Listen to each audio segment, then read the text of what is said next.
ഞാനൊരു തീരുമാനം എടുത്താൽ അതിന് മാറ്റം ഉണ്ടാവില്ലെന്ന് എനിക്കറിയാമല്ലോ. അപ്പോ സാറ് തീരുമാനിച്ചു കഴിഞ്ഞു? അതെ.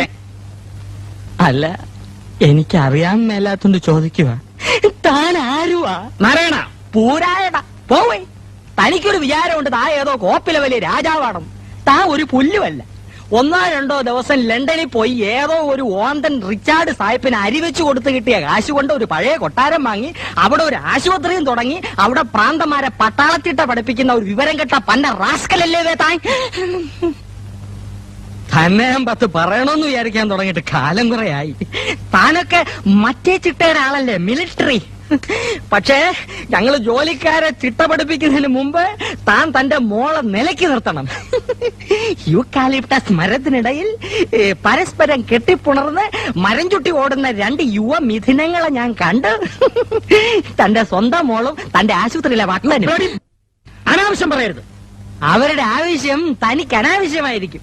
ഞാൻ കണ്ടതേ പറഞ്ഞുള്ളൂ. തന്നോട് മാത്രമല്ല ഈ നാട്ടിലുള്ള എല്ലാവരോടും ഞാൻ പറയുകയും ചെയ്യും. ഇനി ഒരു മൈക്കും ഒരു സൈക്കിളും എടുത്തോണ്ട് ഞാൻ ഇറങ്ങാൻ പോവാ. രവീന്ദ്ര, തന്നെയും തന്റെ മോളെയും ഈ നാട്ടിൽ ഈ നാരായണൻ നാറ്റിച്ചില്ലെങ്കിൽ തന്റെ പേര് തന്റെ പട്ടിക്ക് താനിട്ടോ. അറിയോ? പോട്ടെ സാർ.